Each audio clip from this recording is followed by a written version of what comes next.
What's up? It's the Hood Humanitarian talking about Maslow's hierarchy of needs, video 2, and today I'm here with Price. And my fault. Ain't no cat, this straight. Huh? Okay, yeah. I'm Price, and I went to Brooklyn College and I majored in psychology. I'm Michaela. I went to Oral Roberts University and for undergrad, and I studied psychology. And I'm currently going to grad school at Montclair State University, and I'm studying clinical psych. Damn. That's good right there. But yes, and of course, if you don't know me, I am David L. Holmes, and I graduated from Northwestern State University, class of 2019. Got my degree in social science, but I do plan on going to grad school, maybe in social work, maybe in sports management. I don't know, but let me hold this little degree real quick, and we'll get started with part 2. So if you checked in with us last time, you know that we're doing a video on Maslow's hierarchy of needs. We left off right around talking about belongingness and love needs, but you know, we had a little technical difficulties, so we'll be picking back up on belongingness and love needs. But so yeah, we'll get straight on to it. And like I said, we all got our laptops here because we don't have everything instilled in our head, and this is a very important topic. So we gotta make sure that we hit. I had a little water. But as you can see, this raw and uncut too. But yeah, what I was saying, we gotta make sure we have all the notes because we don't want to miss out on anything. So we hopping straight back into it with belongingness and love needs. So this is under the psychological needs on the Maslow's hierarchy of needs. Taylor can insert he did it on the last video. You can just look it up now. But it's intimate relationships and friends. So does anybody want to start first for Yeah, so I'll go.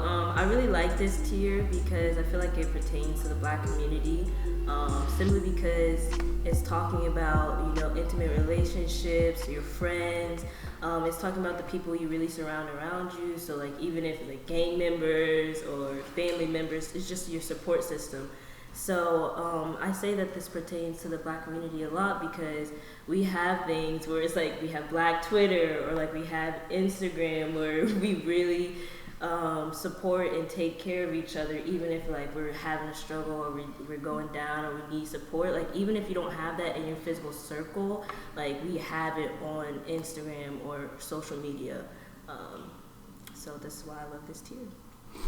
all right, and with this tier or this area, I like to talk about like you know, what do people turn to when they don't have support. So I came up with like a short list of things like what do people turn to when they don't have it, and I feel like the main things are drugs, social media, dating, and like long distance relationships or friendships. And then the worst one out of all of those is suicide.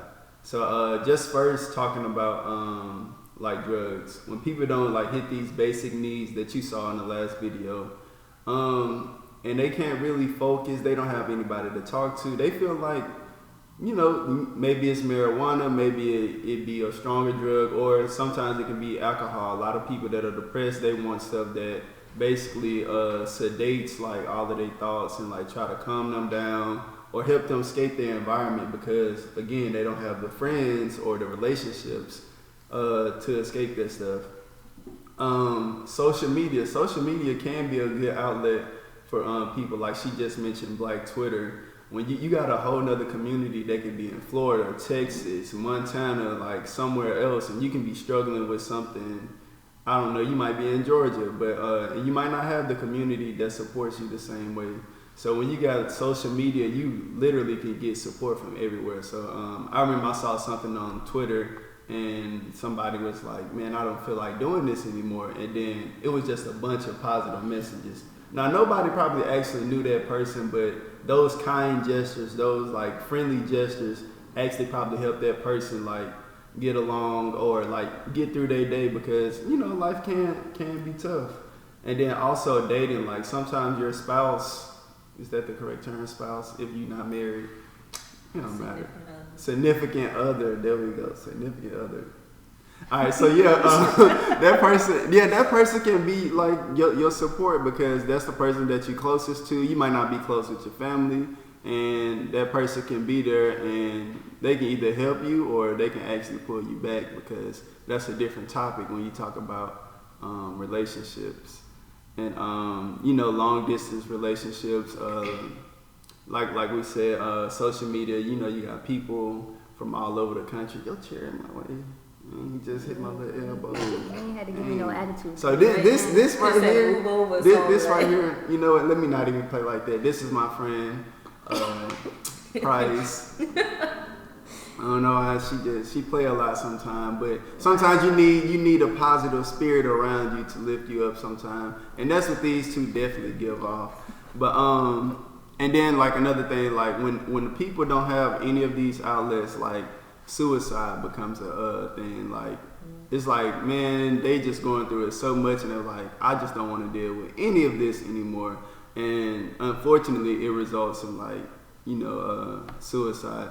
So I would definitely say with this tier, like belongingness and friends, like speak up if you're going through something. Like no matter what side you're on, like if you went through something already, like once you overcome that obstacle, make sure you kind of let people know because somebody might be going through the same thing or about to go through it. I know colleges is when everybody tries to make it seem like they had a great time in college. It was a struggle for me. There were times where I mentally couldn't just like hold up, and I needed like my friends or people to like, just give me that support. So you definitely want to make sure that you speak up. I know there was a lot, but I'm gonna hand it over to. Max, can I talk? I'm sorry. You had a couple of things that I wanted to add on. For one, you said relationships, and two, you said, what did you say? I'm gonna speak on the relationship thing. You was talking about how like it could be a positive or a negative, and I definitely want to add to that because like sometimes when you're not in a good mental space, you kind of like cling to people for the wrong reasons, and that type of thing happens a lot. And like I feel like that ties into like the stigma of like mental health. Like people tend to like get into like what you call that shit, toxic cycles, with people, and just like cling on to people just because they hurting and shit. So just talking about like the stigma within mental, like in the Black community with mental health and stuff, like people not wanting to go to therapy and just like what he was saying, like drugs, relationships, and like turning to other things instead of like actually seeking that assistance within like the mental health field. It's like I feel like in our community we have this mindset of like, yo, if you go to therapy, you crazy, or they just trying to be in your business and stuff like that. And I think it was like actually really important what you like the ones that you did point out, like social media too, for real, is definitely a big one now. I definitely y'all two kind of said it, but she said gangs, and then you was like clinging to the wrong people. Like people think people just join a gang culture. Well, of course, social media makes people want to join it because it's like a fashion thing. But like there was a time like before there was no outlet of social media. It was just like who was in your community. So a lot of people turn to the gangs because like you might hear people say, "Hey man, this gang, like these are my brothers." Like when I was going through it, or we didn't have like probably money to eat or something like that. Like the gang or my friends, they had my back, or they just grew up in the gang. So that was their environment. So all the time, just because you might see somebody that was or is classified as like a gang member or gang banger or whatever you want to call it, they actually searching for something that they not getting in society. So a lot of those people might not be able to go to school because they don't have the other physiological needs or like safety needs, which were the other two categories on the last video. So and then with relationships, domestic violence, like that's a big thing that's going on. So that's a part of the safetyness right there. But then again, like you don't want to cling to the wrong type of you don't want to cling to the type of relationships But at the same time, the reason why those people do cling to those type of relationships because that person probably helped them at a vulnerable time, and that's why it's important to have not a huge group of friends, but like more than one friend that you can talk to, because you don't want to put everything on one friend, and then at the same time somebody can manipulate you. Like this stuff happens like often. You hear it in music, you see it in movies, in the Bible, everything. Like a lot of your close people, they do try to manipulate you. So that does make it tough to like speak up and speak out about different things, but you got to make sure you have at least like a couple friends that you can talk to. So, and then you can get better feedback. I know we said you get the different perspective from like multiple people. Can I add something? Yes, ma'am. Go ahead. So like another thing. Speaking to the mic. Another thing that I was saying with like mental health and like people turn into other things. Sometimes it's not even because like they just feel like turning into other shit. Sometimes it be like lack of resources. Like thinking about like therapy is expensive. You know what I'm saying? And some people just really can't afford it. So it's like they like what else are they really gonna turn to? You know? Or sometimes like just a lack of representation within that field. It's like you feel comfortable talking to somebody that looks like you. For most people. Right. I know I do. Right. That's so true. And the reason why, I didn't mean to cut y'all, but the reason why I say I do, I'm more likely to talk to somebody who looks like me, because even if you didn't go through what I went through, you're at least aware because you're another black man or you're another black woman, and then you know what comes with our culture and the way of living, from even like, you know, through like slavery, segregation, desegregation of like schools, and like all of this stuff wasn't long ago. Like we probably have been outside of it for a couple years, and then you got to think crack epidemic, which affected the whole black community across the country. So at least they know about these things. A lot of other cultures, they don't really know about the things that we go through. They look at it from a different lens, and that's why we doing this podcast today, because that's why we asking the questions like, does it apply to black people? How does it affect a black man, a black woman, a child's perspective? Like that's why we talk about this stuff, because we really don't have a lot to turn to. So with that being said, I want to ask the question, like, what solution do we have for somebody who can't afford therapy? Like what can we do, especially if they don't have like friends? What can we provide for them online? And when I say we, I'm talking about the whole black community.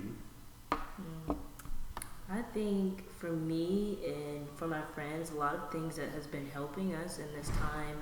One, I do have two different types of friends. So I have one friend where I talk about like, you know, spirituality with, and then I have another friend where I talk about how my friendships and relationships and how school is going. But one thing that we've really been doing and made sure to do, especially in this pandemic, is to make sure that we're journaling how we're feeling. And it's a really, really big deal. Just to be able to say, hey, I was feeling frustrated during this time, but it's an even better skill to be like, why was I frustrated? And then another thing that I just recently started, that I started with my friend Dom, we started a visual vision plan or vision board or whatever, and so I started like drawing different pieces and adding the art to my wall. So just being able to see that has helped me like wake up and feel productive. Or like when I'm having a hard day, it like one of the paintings say in a world where you could be anything, and then I created a painting and it says like Michaela Roberts, PsyD, because I want to be a psychologist. So just things like that where you can see these positive words around you, it has motivated for me to like get up every single day to make sure like, hey, I do have a goal. So that's good. You wanna add anything? Yeah. Why you said it like that? Yeah. So I would say both of y'all actually mentioned it, like not just having one friend that you talk to about certain things. Like I think it definitely is important to like not to say everything to one person. That's something I do. Like I don't say everything to one person. Like there's certain people I talk to about certain things. Also, as far as like not being able to afford like therapy and shit like that, most people, not all, but a lot of people got phones, and there's a lot of apps that are free that are like mental health apps. one that I would recommend is called MindDoc, MINDDOC, and it like talks to you about like it asks you questions like every day, like 3 times a day. So in the morning, midday, and night, and it like makes you check in with your like your emotions, how you're feeling, your energy, and that kind of makes you more aware. Like I've been using it for like probably like 2-3 years, I think, something like that. And it's like it makes you aware of your mood and your emotions and what you need to fix within yourself. So I definitely recommend that. There's like way more like options like when it comes to mental health. Just go in your app store and just be like anxiety, depression, whatever it is that you got going on. And I'm pretty sure there's gonna be mad stuff that pop up. So things like that can be helpful. There's certain like therapy spots that do offer like discounts if you don't really have that much income, but sometimes even with the discounts it still be expensive as fuck. So if that's not if you still cannot with the discount, I would recommend the apps, YouTube.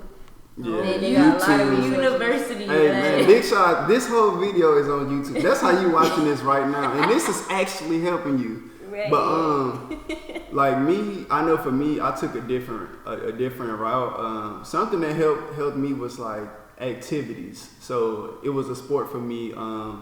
Basketball, like of course, different sports, football, basketball, whatever. Like a lot of I see on social media all the time. It'll be like, why are the dudes going to the gym so much to play basketball, training like they in the NBA or something? Like y'all don't even play. But no, it's actually fun, and it's like the first time that you actually get a structure or something. Like especially if you're not getting it at home. So when I'm playing basketball or I'm playing for a team, a college or whatever, if it's 5-on-5, all right, we got a team. Okay, we got a plan. We got a goal. Like some of this stuff we don't even have like outside of that. Like a lot of people really don't have goals or something that they want to reach.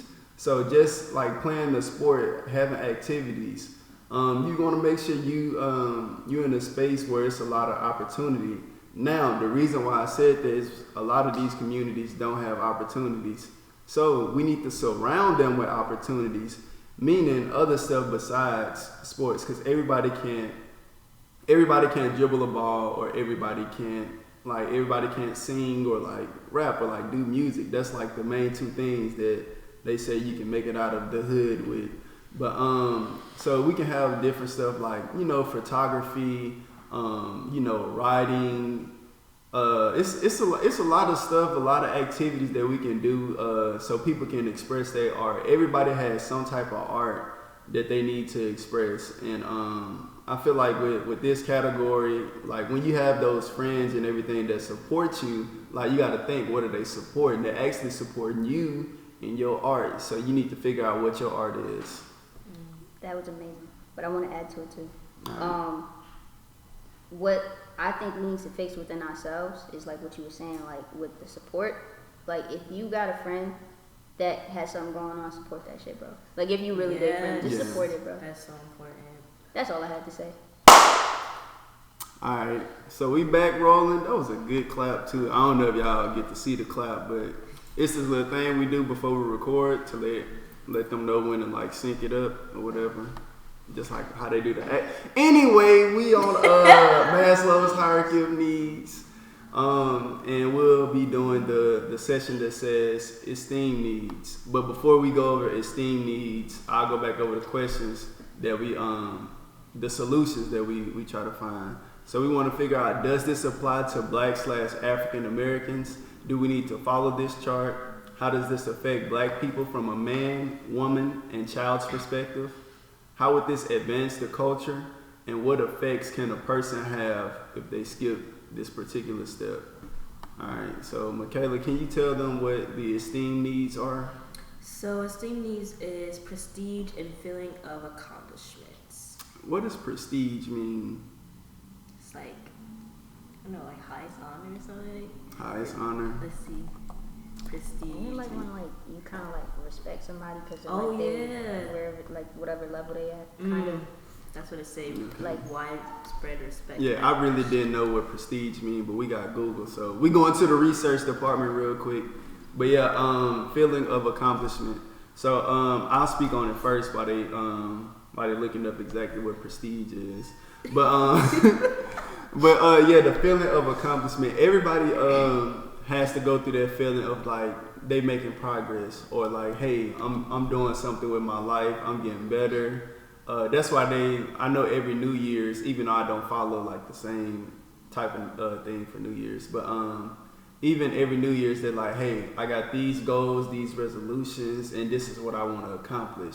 Or like on the last one, we talked about, the vision board or something. It's like you got these tasks, deliverables, or whatever you want to do, and you want to make sure you reach them. And not only do you want to reach them, you definitely want to feel that. You want to embrace that feeling of like, man, like I know I'm doing good because I can feel the energy around me. I can look back at all the progress that I made through the struggle. With that being said, I'm gonna hit y'all with a quote real quick. I'm paraphrasing. Where there is no struggle, there is no progress. Frederick Douglass. All right. But yeah, that's the quote from Frederick Douglass. But yeah, everybody has to get that feeling of accomplishment. So I'll let one of these two young women speak on the prestige and the other parts of it. So yeah, kind of like adding on to where I left off at on the other one, like supporting your friends. I feel like we gotta stop like supporting when they really make it. Like support them from the very beginning. Like don't be that negative person. Like why everybody doing that? Don't do that. Like that's not cool. Oh, time out real quick.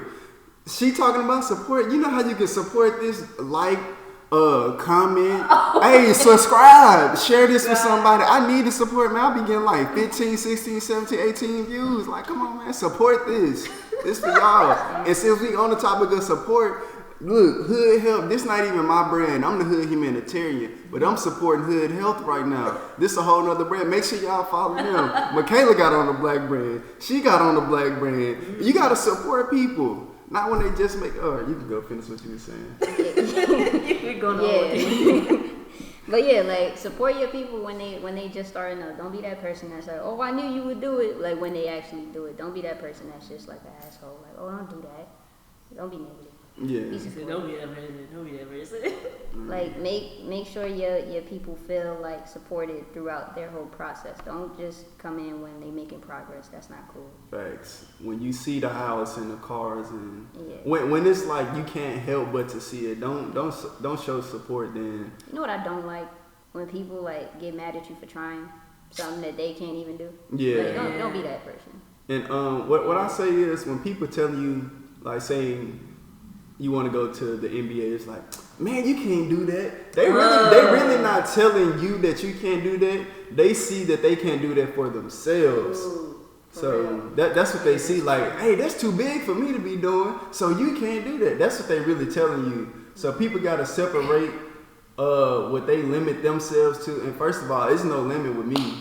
There's no limit. Master P, one of my favorite hip hop moguls, but I like that motto, no limit. I'm not putting a cap on anything that I do. But yeah, like people look at you and they see like, oh man, this person can't do that. And then they don't want to support it because they don't even see themselves doing it. Mm-hmm. So yeah. It kind of like reminded me of a quote, what you just said, reminded me of a quote where I'm paraphrasing. It was like, people treat you how they feel about themselves. So like when somebody coming at you with like negative energy, that's how they feel about themselves. Like you can't do that. They feel like they can't do that shit. Or they can't do whatever they going for in life. So they just feel negative towards everybody and they just like project that.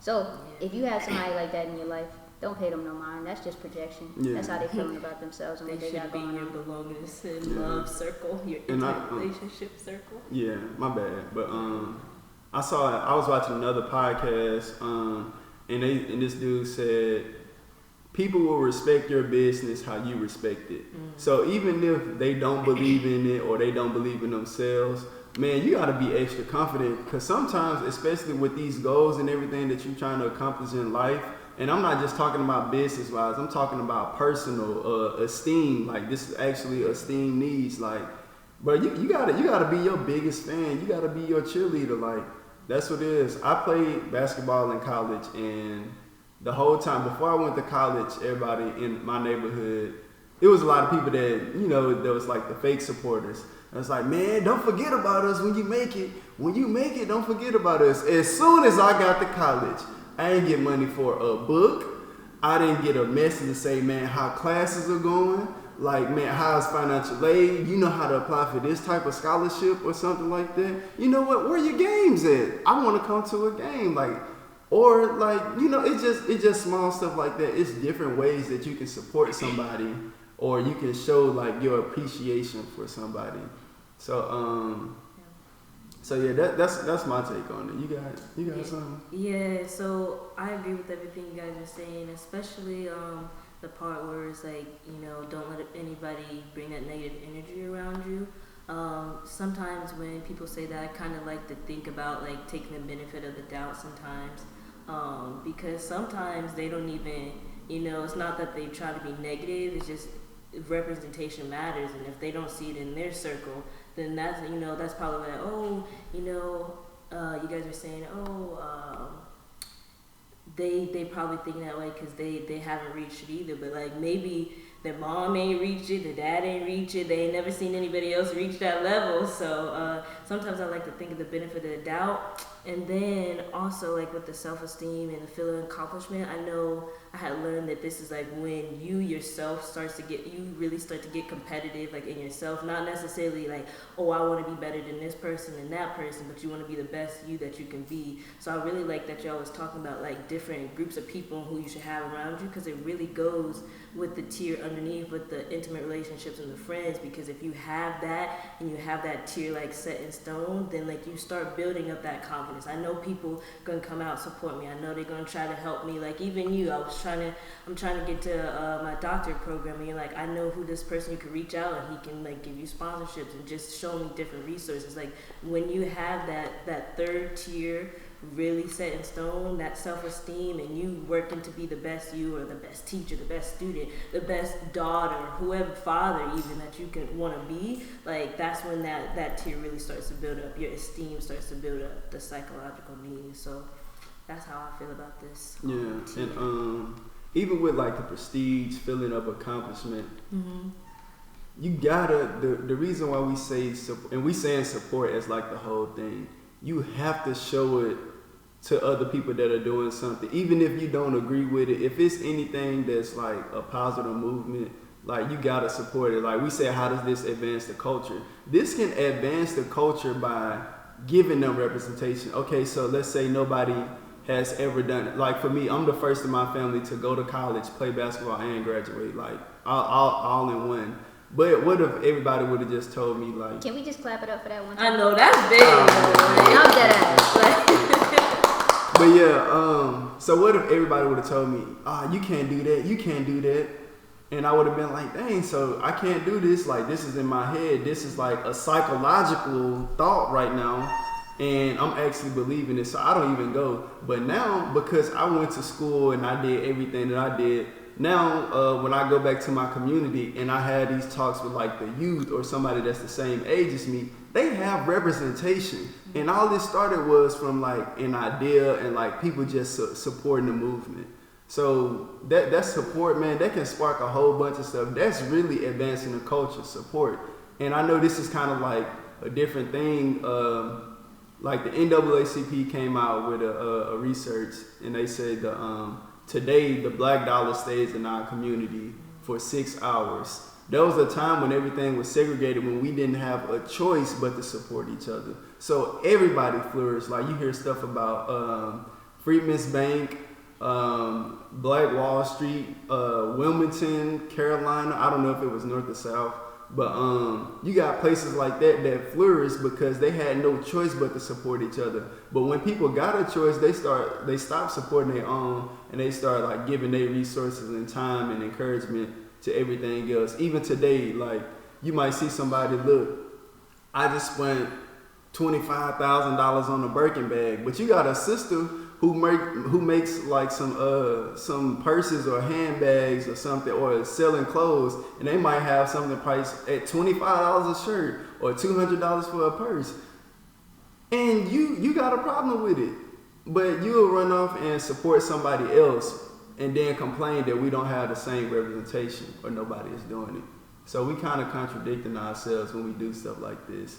So, and once you start showing support to other people, people will show it back to you. I remember in college, after I graduated, I started doing like a lot of networking lives. And then afterwards, I would like shout out all the people that came on, support all of their businesses and everything. Mind you, I didn't have a business at this time, but I just supported it, reposted it. That's a simple way that you can support somebody or something that they're doing. Now today, when I post a video, I don't even ask people to really repost it. Like some people just do it automatically. So they giving me that energy back that I gave them. And I still do it today. Like I said, this hoodie, this isn't my brand, but this is another brand that I really respect and I like what they're doing. Like we all can exist in the same space. Because before we hit the, this pinnacle or this peak of, us moving forward as a culture, we got to hit this self-actualization, which is actually the next step that we'll be talking about. Alright, so my name is Price, and y'all can find my poetry videos and my artwork at ART_XC_poetry on Instagram. And I also want to shout out this black-owned business. Go to Instagram, go to _beautiful_weirdos. She got chains and like rings and bracelets and stuff. It's fire. Hi, I'm Michaela. I want to shout out Jewels by me. She makes handmade jewelry. And then Clay Designs by Jada. She makes handmade jewelry too. Pretty Please Cosmetics. If you're looking for like a little nice foundation or skin product, it's all vegan. And then Jen Did That. If you like my hair, my highlights, she's a stylist here. Peter Collins Music. If you like listening to soothing music, beautiful music, then go ahead and give him a follow. And then Uppity by Baker. Her name is Melissa, and look at this. She makes beautiful handmade jewelry as well. And that says so damn black and proud. And that's what I am, so. Okay, so I am David L. Holmes, CEO of Hood Humanitarian LLC.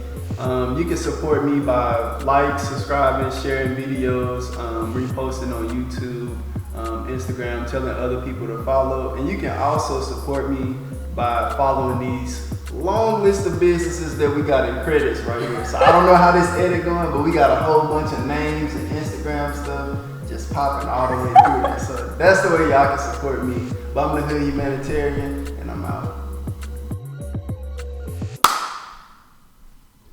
Alright, so we back, and we on the last step of Maslow's hierarchy of needs. And this one is called self-actualization. Alright, so since she just said self-actualization, I'm going to let her go over what that one is. I wasn't prepared. It's okay. So self-actualization is like achieving your goals and your full potential. And that includes like creative activities. Right, and then this is under self-fulfillment needs. So this is like strictly focused on you. This is the last step on the hierarchy. So, like she said, achieving one's full potential, including creative activities. Like we just recently talked about, people need to know what their art is. So, what their artistry. Everybody has some type of form of art that they express themselves, and it's a lot of different ways that you can express your art. So, I know we kind of talked about this earlier, but the activities. So for somebody, it might be helping others, might be a sport, might be music, might be poetry. It's a number of things that we do, like being a doctor, going to school. That's your self-fulfillment. That's like a goal that you really have. Do you want to add something to that? Sure. So first, I want to start off by saying that researchers have found out that it might have changed, but only 2% of people in the nation have reached like self-actualization. And to give you some type of perspective, Martin Luther King Jr. was one of those people. Okay, but this is really, like they're saying, achieving one's full potential. So like after you got all these basic needs, you got all the psychological needs, like you're good. You are doing what you want to do. Like whatever you feel like you're supposed to be doing on this earth, you are doing it, and you're doing it well. Everything from the physiological safety, belongingness, and esteem needs are in check, and now you're good and you're okay to start pouring back into other people. Like you're well off to where you can start. Like if I can start pouring back into my community this way. Like so that's really what this self-actualization is. Not a lot of people reach it simply because not every single person has like had these other tiers or basic and psychological needs met. So that's what I got to say about it. I'm reaching for it. I want to change it. I want to be a person that changes that 2% and help other people reach like self-actualization too. So yeah, and I just typed up something like 3 words. I feel like your power is your purpose. Like once you find out what your purpose is, that's when you really like gain your power. And through that, I read this book by Napoleon Hill. A lot of people have heard of it. It's called Think and Grow Rich. So one of the things that they mentioned, that was like, you know, the millionaires or like the very successful people, they have a huge imagination. Like we don't really we don't really talk about imagination enough, especially within the black community. When you're talking about when you create something, you are creating something that really doesn't exist. So when you have an imagination, like that's when you started to like think of ideas. So everything that I'm doing now, this actually started from like an idea. Like there was none of these laptops. These 2 people weren't here. I wasn't in this seat. So like to hit this like self actualization or whatever, like you gotta have an imagination, and a lot of people's imagination gets stolen from them like way before we even hit this hierarchy of needs, like the physiological needs. There's a lot of stuff that basically gets you away from it.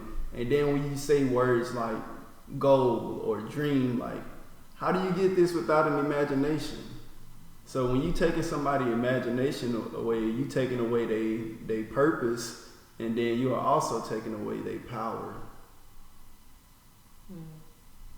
That was a good one.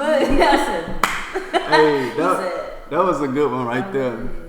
But yeah, y'all want to add anything to this? Come on, this the best part. We gotta add some more. Okay, I'm gonna add 2 things. One is a verse from the Bible because I believe and I use the Bible as my guide. But the Bible says, and I'm paraphrasing too, but it says, don't worry about tomorrow because today has enough trouble of its own. And I really like that Bible verse because that's how I get through like wanting to achieve this self-actualization, because I used to be the person where I think too far ahead. I'm like, I gotta have this ready, this has to be in line. If I don't have this in check, I'm not gonna be able to reach my goal. But like, it's really every day is a new day. It's like, what did I do to go and try to reach my goals?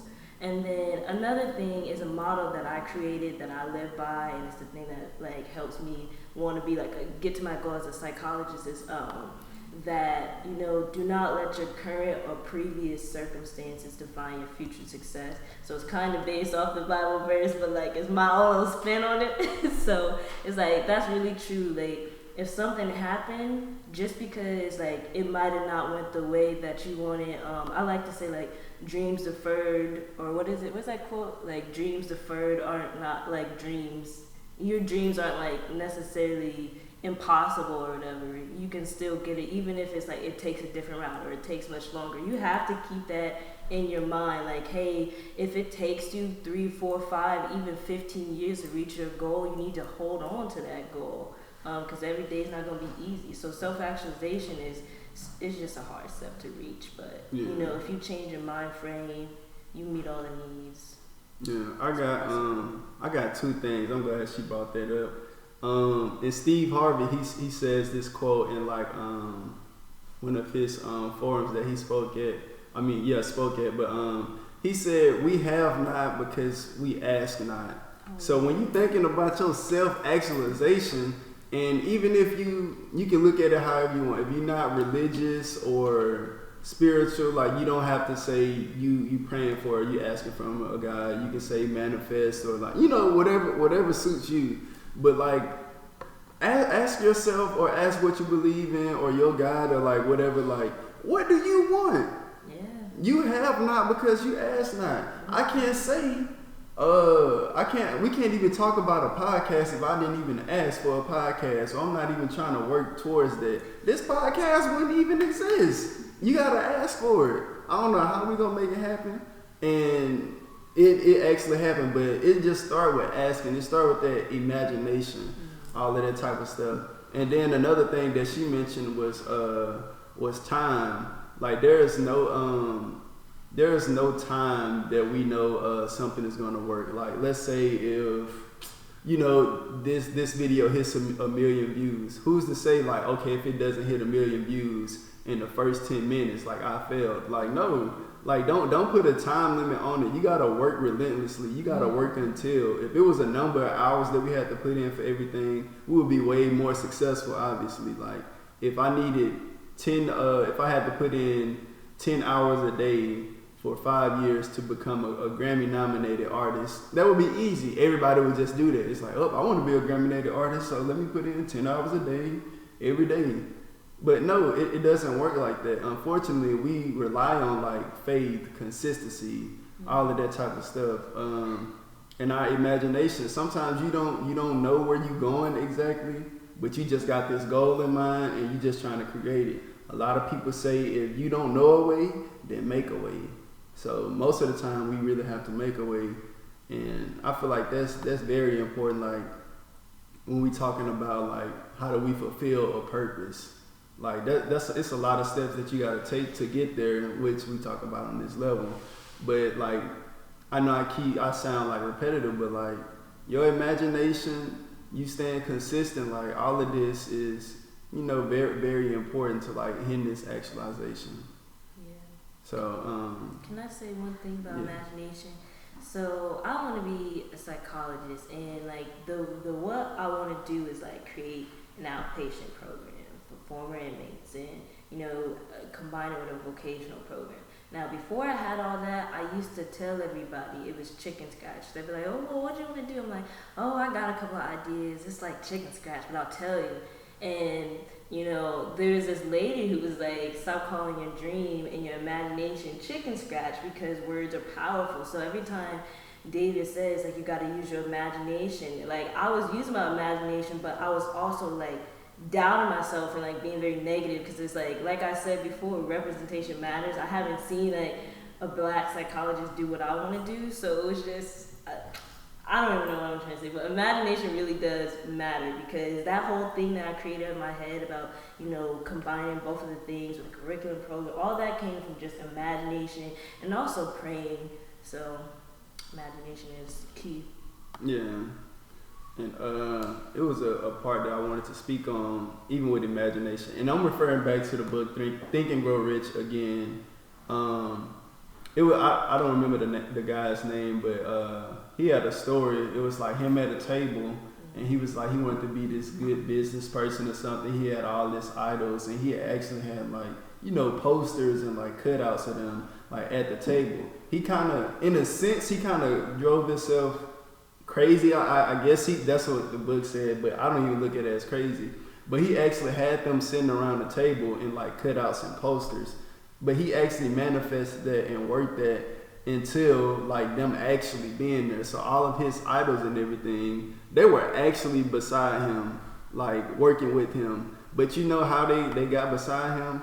He hit his self-actualization first. He knew what he wanted. He asked for it. He worked for it. So just because the last peak on this chart says self-actualization, it's so many other hierarchy of needs out there that we haven't even talked about. Like, how can you have a group activity? How can you have a neighborhood, a community, a team, and all of this stuff when you haven't even hit your needs? You can look at the same thing from a relay race. Everybody in here ran track once upon a time. I ran in high school. They did it in college, track cross country. But when you're performing on the team or something like a relay team, what if I'm just focused on like my PR or something? Like I might mess up my technique or something. I'm going all out because I'm just trying to hit my goal, and I probably mess up something that we planned. So essentially, I'm not only hurting myself, I'm actually hurting the team. So when we're talking about building different black communities and everything, we need to make sure that each one of us, each one of us hits everything that we need first. So that's why we go to the questions like, how does this affect us? Everything, skipping steps, like, you know, this is very important. But before we go over the questions to like wrap it up, do y'all got anything else y'all want to add to this? Yeah. I remember seeing like a Will Smith interview, and he was talking about like, it kind of ties into what you were saying about imagination. And he was talking about like how being realistic like kills your dreams, and like having a plan B kills your dreams. It's just like focusing on that main thing that you know you want. That gets you to it like way faster than focusing on, oh, if this goes wrong. Like, there's another quote, I don't know who said it, but like when the plan doesn't work, change the plan, not the goal. Oh, that's good. Yeah, that's real good. So, yeah, that kind of like, that's what that kind of reminded me of what y'all was saying. Yeah, that's good. I'm also using it for myself. I'm glad she said something about like having a second option or a plan. Like, it can hurt that. When I was growing up, I didn't know what I wanted to do. I just wanted. That's one thing. A lot of times we ask people, "What do you want to do?" or "What's your next step?" Or sometimes people don't know. Just focus on what you like to do. I tell that to my kids, my school kids all the time. Hey, focus on what you like to do. I focused on what I like to do, and that was basketball. Basketball led me to this optimal wellness of everything that I'm doing today. But if I was trying to do a backup plan, well, basketball don't work, I'll just do this, or I'll do something else. Though I didn't make it exactly where I wanted to, like, essentially I did, because the purpose behind everything was a platform like this. And then I'm going to go back to another story from the book, Think and Grow Rich. When I say this book, and mind you, I'm not getting paid to like keep shouting this book out, but this book really kind of changed my life. One of the first stories, it was like a war general. It was in like the medieval times, but they had to catch a boat to this island to go fight. And so him and all of his soldiers got off. He was like the general. He pushed the boat back in the water and set it on fire. And then it was like, dude, what the fuck you doing? Like, I'm mixing the story up. I was like, dude, what the fuck you doing? Like how we gonna get back home, nigga? This our ride. Like, what you doing? Blew it up. And then he was like, hey, man, chill out. He was like, bro, the reason why we do this, only way we get back home to our families, to our wives, to our kids, we gotta win this war. Like, we can't make it off this island if we don't win. So we can't even worry about that boat anyway, because if we win, then we'll get back home. But if we don't, we gonna die here anyway. So this boat, this extra baggage, we don't even need this. So like, let's go out here and let's take care of business. Like, and if we fail, we fail. But right now we finna be on this island and we finna fight. And y'all wanna know how the story ended? Yeah. They won. They won. But yeah, but if they was thinking about like, all right, man, look, we can turn back, we can run, we can go back to this, we got a fall back plan or something, like, nah, man, it don't work like that. It don't work like that. But yeah, I love that book. Y'all should definitely check that out. Too. That sounds yeah, good. it got some pretty good stories in there. But yeah, so we'll go over the questions before we conclude everything. So the number one question: does this apply to Black/African Americans? Yes. You talking about this stage? Yeah, we talking about everything. The whole Maslow's hierarchy. I think it definitely applies to African Americans. It applies to everybody, but specifically African Americans. I mean, it applies to us, but we're lacking in a lot of these tiers. Right. That's where it applies to us. Yeah, and like I said, the reason why we saying Black/African Americans is because a lot of time we don't look at psychology, mental health things in our community. Like, everybody else uses these type of platforms or like diagrams or whatever. This is not a diagram, but anyway, everybody uses this type of stuff and like streams to like go by. So I would say it definitely applies to us, because like a lot of us are missing just the first basic level that we talked about in video 1. Like, just the first basic needs. A lot of us are missing basic needs. And it's hard, like you heard the stat, she said 2%. Like, a lot of people are missing this 2% because they don't have the basic needs. So another question we had, like, can you skip steps? And I'll let Price I'll let her take this one. I don't think it should. If like skipping steps is like kind of like what you're saying about like missing the basic needs. It's like that's why we only got 2% with the self-actualization, because like I feel like that's how we get caught up in the like what I was saying earlier about like being realistic. Like people end up just like working for the rest of their life at a job they hate, because like you don't have those basic needs and you just put your shit to the side, and it's like you skipping steps because like you're trying to make up for what you're lacking, but it kind of still doesn't really work out. Right. And like she just said, you keep putting yourself and your stuff to the side for somebody else. So how you hitting self-actualization when you're doing something for somebody else? And we're not saying that that's being selfish, like if you're always thinking about yourself, but you can't pour from an empty cup. Hey, I'm hitting y'all with these quotes. That's how it's. I'm talking about bad. I'm hitting y'all with these quotes.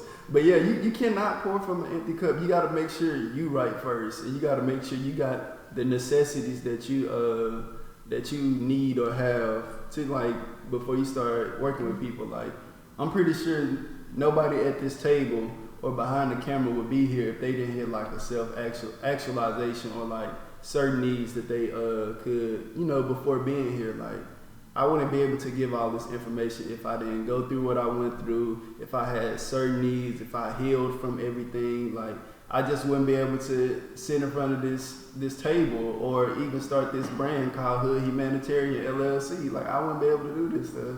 See, I just shouted that out right there. But the next question, how does this affect black people from a man, woman, and child's perspective? Anybody want to speak from a woman's perspective?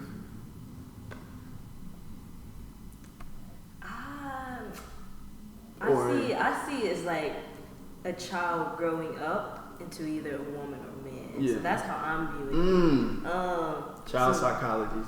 Okay, hey. So yeah, they, like I said, I took a little psychology too, social science. But yeah, child psychology. So we can answer this whole question in one. Yeah. Like how does this affect a black man or black woman? Like these basic needs, a lot of this stuff starts as a child. Like that's a hierarchy too, like that you grow into like a decent human being or a decent person. Like when you're thinking about criminals and people with different like behavior, I don't want to call somebody's stuff like a disorder or like different behavior activities or whatever. Like a lot of this stuff starts from like the bottom, like as a child. So we definitely need to have this conversation with like children also. Should this be implemented in schools? Like should we be trying to make sure like the kids have everything that they need? Like why do we have to, I'm not saying we're not supposed to, but I'm just saying like there's a reason why we have to give back to our communities and reach out to the youth and educate them, because there are certain things they need before they get to be this adult and hit this self-actualization. Because if these kids don't, like you got a lot of people that basically don't mature, and I'm not talking about like from a character standpoint, a lot of people don't mature like mentally to like think like, hey, I can be a business owner instead of working at this place all day. Or I can work with this other person or partner and we can build something for ourselves and we can like help fight this type of, oppression or like bring attention to something. So I feel like from exactly what she said, like from a child perspective, like it really starts there. And if I were to take it from like a woman's perspective, I'm talking about me personally.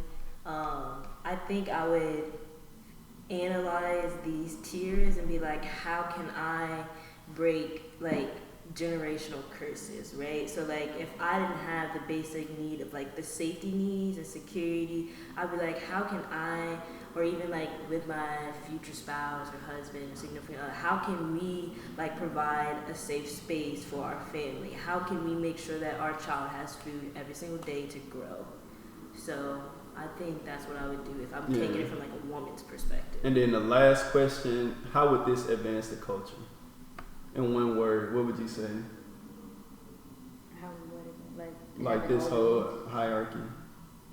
If we were aware of it, like if we had awareness of it and like actually make, like kind of like what you were saying, Michaela, was like just making sure that we have those needs, like if we didn't grow up with it.